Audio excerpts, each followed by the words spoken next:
What up, Marsh Pod? Good episode this Tuesday. We are joined by head coach Dre Pope for Bay Area Breakers.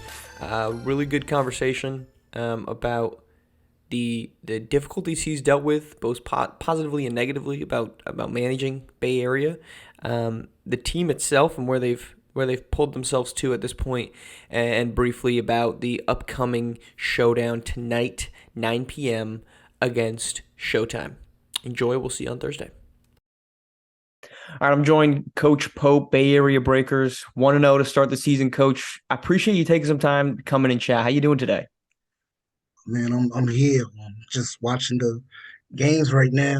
That's currently playing. But I'm doing good. What are you watching for? I mean, are you scouting for how you anticipate you're going to try to go at some of these guys? I mean, what specifically are you looking out for right now? Um, scouting, and basically just enjoying the game. It's been a while since we been watching basketball in SimWorld, so just just society. So you guys came in, you won obviously on opening night. You guys had a good win, obviously. You beat Best Coast Ballers 84-75, a game in which I know offensively you guys were basically what we kind of saw from bits and pieces of your team during the preseason. But, at the same time, you gave up 75 points to a team that's got a really good backcourt. So, I mean, the easiest question in the world, what was your takeaway from opening night and how you guys played? Well, the point of attack on defense, it was to me, it was unacceptable. They have a whole bunch of athletes, so I know they was gonna get theirs. Outlaw and Mikey Williams, they was going to get to the hoop. I did try to stop that, but at the end of the day, we just have so much high power, so much shooting. So um, I could live with that, knowing what I have around me. Well, truthfully, I'm impressed that what you have around you and not because you've accumulated the talent. And I mean, look, it's going to be no surprise to anybody that I'm a fan of your team. I mean, I've said that since the preseason, and you guys were winning basically every single preseason tournament you guys showed up in. But the fact that you've been able to get guys like Trey Hyman, who could be the number one player in the country, Caden Shipp, who was the number one junior to start last season, Royce Anderson, who's in that same boat that he's got a case for number one guy. I'm not just gonna name your roster, but you've got guys up and down this group that could all be considered top guys on any other team. So how is it that you've managed to get these guys to come in and say, Trey, you're gonna score 14. You could have scored 25. You could be averaging a double-double. I mean, it's one game, but he has the capability to average a double-double. How have you gotten them to sit here and say, I'm okay with only scoring 14 points and not being the number one guy? Because we've seen everywhere in SimWorld Hoops, basically every other guy that comes in says, "Oh, I'm the GOAT. I'm better than MJ. I'm better than LeBron." You haven't even dealt with that in any facet with your team. Um, well, they ran together in the preseason. The first preseason tournament. Trey, Xavier, and Boris, they linked up. They won that. It was an upset. Um, just Trace from Oakland. I knew he was going to come. He was cool with Xavier. And when Royce came, they just decided, hey, we're gonna come link with you at Bay Area. And I did talk to the team, and I stressed the importance of you know there's no iron team. We have a good squad, as everybody seen in the tournaments. Although I wasn't coaching, it was the start of something special, and just from that, everybody brought in. Everybody just want to win and get better. Um, and Trey, he came in live, but he grown so much tremendously. So him being my team captain, was an easy choice. Everybody just brought in and fell in line. It's been a joy. And you've been one of the more outspoken coaches, both from everything I've heard to your guys, but also publicly, where you see these conversations that people are having and somebody's going back and forth and just bad trash talk is basically all I could really describe it as is taking place. And you are one of the first ones to get out there. If one of your guys says something, I know Trey said something a couple days ago with a new player that I'm not even going to mention his name because I don't think it's warranted at this point. And you just came on, you're like, we don't do that. Are you surprised at how receptive the guys have been to that type of coaching? Because a 16, 17-year-old in Joey Voorhees' case, 15, not a lot of them are going to like to be told what to do and how to act. And you've managed to just be transparent with every single one of them. Man, I'm trying to prepare them for life. I don't want to go down, what happened with Adam Max, with my players. Mm-hmm. They already know from the get-go. And, I, stressed it in the locker room too. Um, just that, they know, I allowed them to say, up until I think, okay, just stop it, go back, I'll handle it. And I told them if anything, happens, if it's about them, let me know. I'll handle it. I don't want to get to where they can't go to college or they got to go to a community college because they get a label of, a cancer in the locker room or, Mm-hmm. something else. But, Trey, like I said, with Trey being the team captain, he immediately fell back and, he apologized. He knows that, with him being one of the top players in SimWorld, he gotta, you know, be better about, the situation and everything. And it's a trickle down effect. So you mentioned that obviously you weren't coaching during the preseason. These guys, obviously, as everyone knows, they won 5 tournaments. Royce won a 6th in a 3v3 to kick it off. Did you feel pressure that, like, if you guys come out here, they have already established that they know how to win games.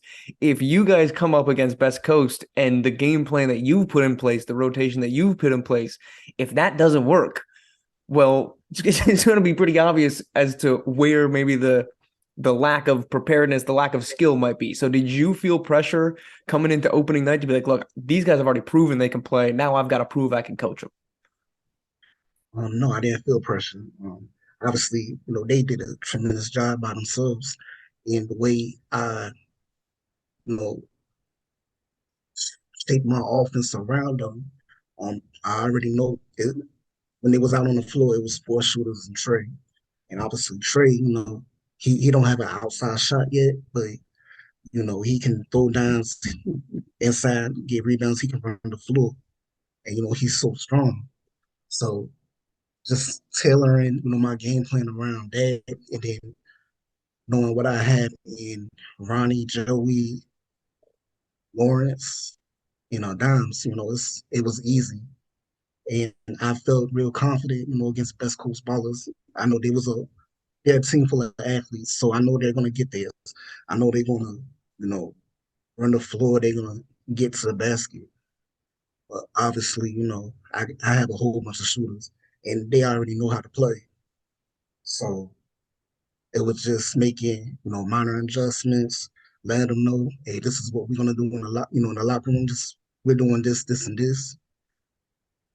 We're gonna go through this person, and this person. So it's it's just been amazing. It's been crazy. So I expect. you mentioned Joey. You mentioned Joey, and this is like, I'm not sure where you came up with the idea to get him, but obviously once you signed him unseen and then everybody just breaks over their backs that they're like, look, this is unfair, that this guy's incredible, and how did he get him? He hasn't played a game. Your side of the story. Did you just see a kid that is 6'9", 246, and 15 years old, and just say, well, I've got a pretty good roster. If I take a flyer on this dude and he doesn't work out, I've still got 6 other guys that I know I can rely on? Or did you legitimately think that Joey was going to be what Joey has proven or shown to be so far? when he first came out, and I seen the scouting report. He hasn't played in a pickup game. When I signed him, and obviously the 15 years old, 6'9", 245 to 250 pounds, that stands out because he can get to at least 6'11", 7 foot. But seeing that he could be a potentially a plus perimeter defender, and he's athletic, and with his size, I already know that I can put him in a post and he'll be fine. And then also, Trey had told me to go get him, even though he his personality wise or how he was going about things. He told me specifically he had a conversation with him and he told me to go get him. And so I talked with him and I got him. The first scrimmage game that he played in, the first play, he went and he dunked all over Xavier. So how his play validated, my decision to sign him. Uh-huh. So I mean, it seems like you're really, I don't know that I've seen it in other spots, but you're really relying on the relationships that the guys have either amongst themselves or that they're going off and doing like in Trey, as you mentioned, Trey and Joey, Trey already having conversations with Joey. Is that something that you've encouraged, or is that just guys that seem to know how this whole thing works? I'm gonna lean towards the guys. They know how this works. Obviously, just the relationships they have. It helps. When talking with them, as a group. And like I say, Trey and Xavier, they linked up with Royce after Royce has signed with me, and they always been talking and all that, and just just the relationships they have, it helps.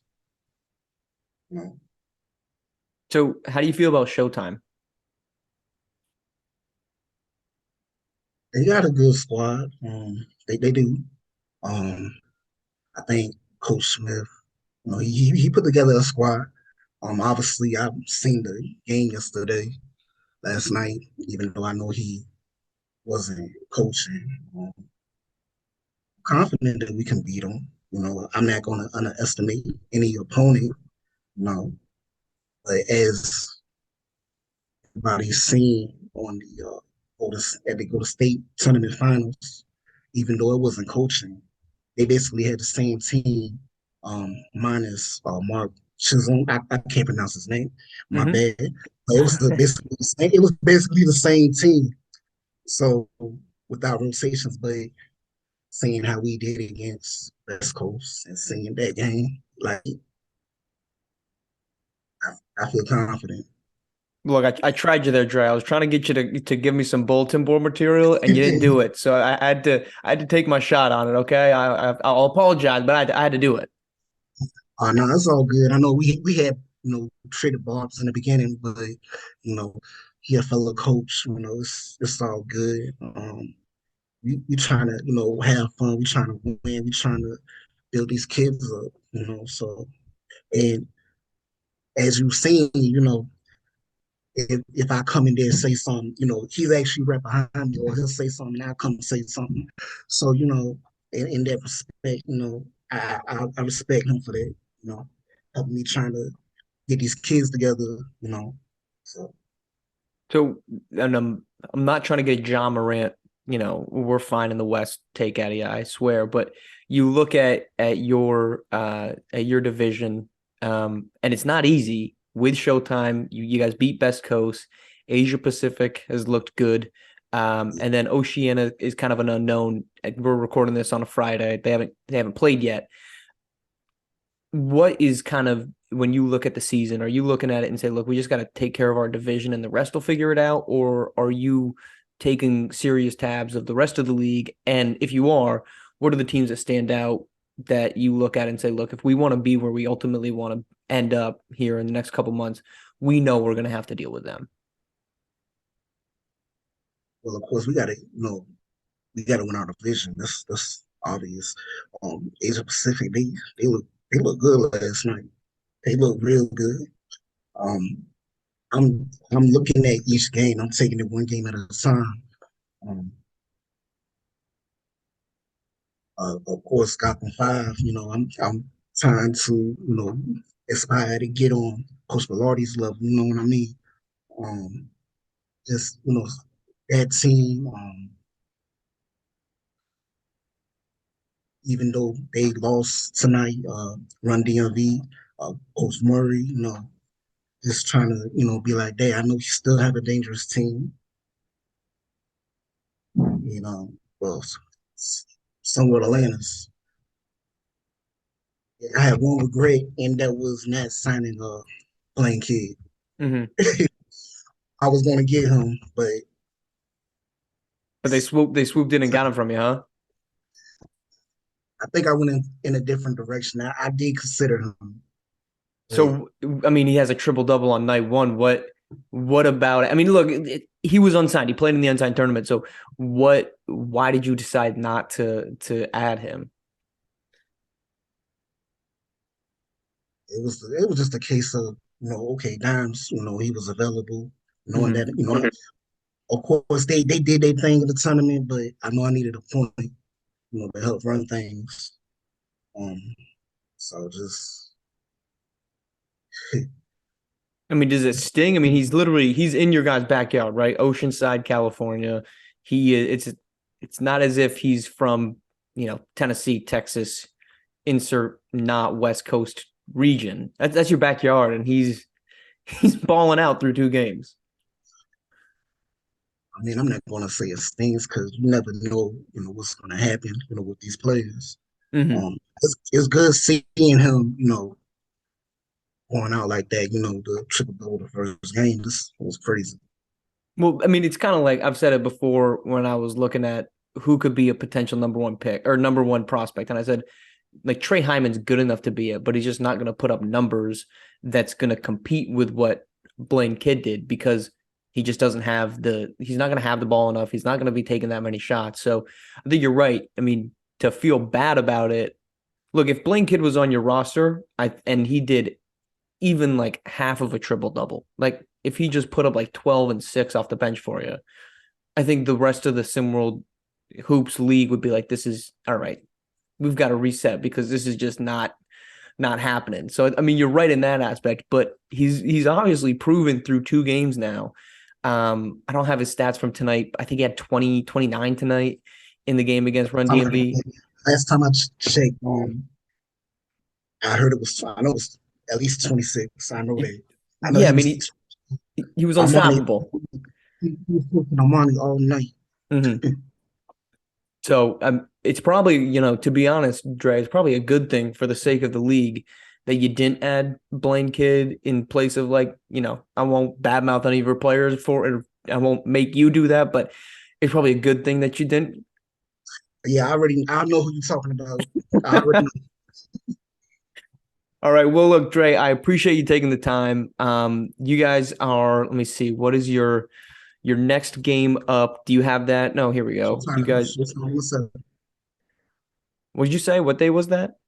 On the seventh, Showtime. The seventh. Okay, yes, that's right. How could I forget this? We've got it, and I'm excited for that. And I'm going to be on the call, so I'm very excited that because, like you said, that's the Golden State Showdown rematch right off the bat. Two of the more well-known teams, coaches, players, whatever have you. We're getting a treat, so I'm looking forward to that. Best of luck there, but best of luck on the season. But I do appreciate you taking the time and chatting a little bit here, man. It's good to see you, and all the best to you and the guys.